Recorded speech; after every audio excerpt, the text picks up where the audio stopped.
जय श्री राधे, जय श्री कृष्ण। सबसे ऊंची प्रेम से गाई, दुर्योधन के मेवे त्यागे, साग विदुर खर खाई। सबसे ऊंची प्रेम से गाई, हमारे कन्हैया प्रेम के प्यासे हैं। प्रेम, भक्ति, श्रद्धा, विश्वास, समर्पण जहाँ कन्हैया को मिले, कन्हैया बस वहीं के हो जाते हैं। उनके आगे पीछे डोलते हैं।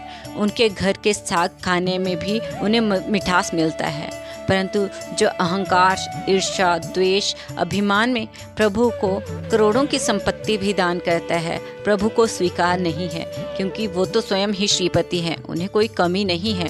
बस वो तो प्रेम के भूखे और प्यार के प्यासे हैं। ऐसे ही प्रेम से भरी उनकी एक भक्त थी पारंसवी। क्या आप उन्हें जानते हैं? जी हाँ, वो महात्मा विदुर जी की पत्नी थी, जिनके हाथ से प्रभु ने केले के छिलके बड़े चाव से पाए थे। महात्मा विदुर की पत्नी का नाम पारंसवी था।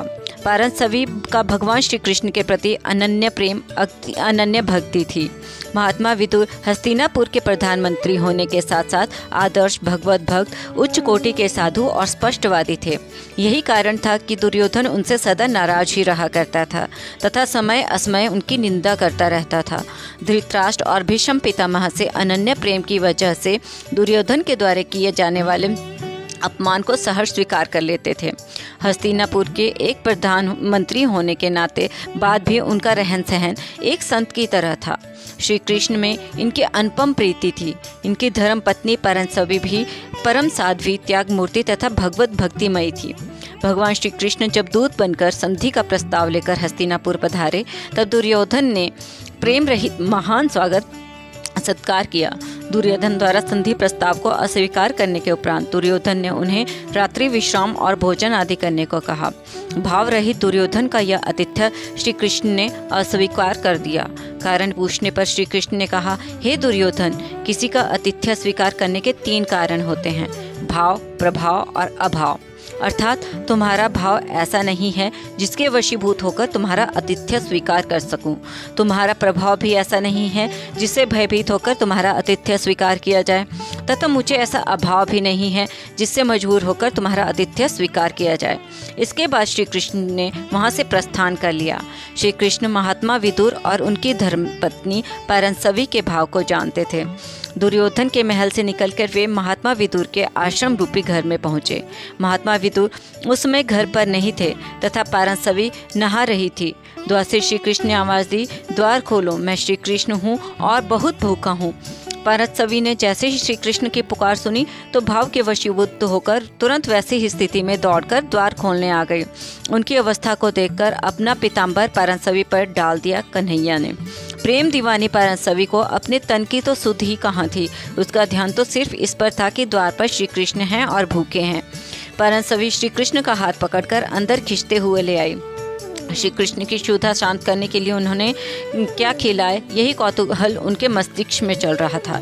इसी प्रेमोन्मत्त स्थिति में उसने श्री कृष्ण को उल्टे पीढ़े पर बिठा दिया। श्री कृष्ण भी पारंसवी के इस अनन्य प्रेम के वशीभूत होकर उस उल्टे पीढ़े पर बैठ गए। दौड़कर पारंसवी अंदर से श्री कृष्ण को खिलाने के लिए केले ले आई और श्री कृष्ण की क्षुधा शांत करने के लिए उन्हें केले खिलाने बैठ गई।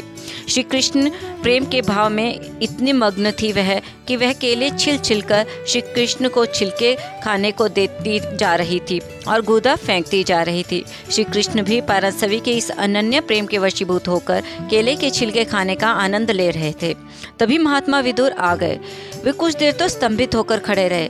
फिर उन्होंने यह व्यवस्था देखी, पारंसवी को डांटा। तब उसे होश आया और वह पश्चाताप करने के साथ ही अपने मन की सरलता से श्री कृष्ण पर ही नाराज होकर उनको उल्हाने देने लगी। छिलका दीने श्याम कहाँ, भूली तन मन ज्ञान, खाए पे क्यों आपने, भूली गए क्यों भान। भगवान इस सरल वाणी पर हंस दिए। भगवान ने कहा, विदुर जी, आप बड़े बेसमय आ गए। मुझे बड़ा ही सुख मिल रहा था। मैं तो ऐसे ही भोजन के लिए सदा अतृप्त रहता हूँ।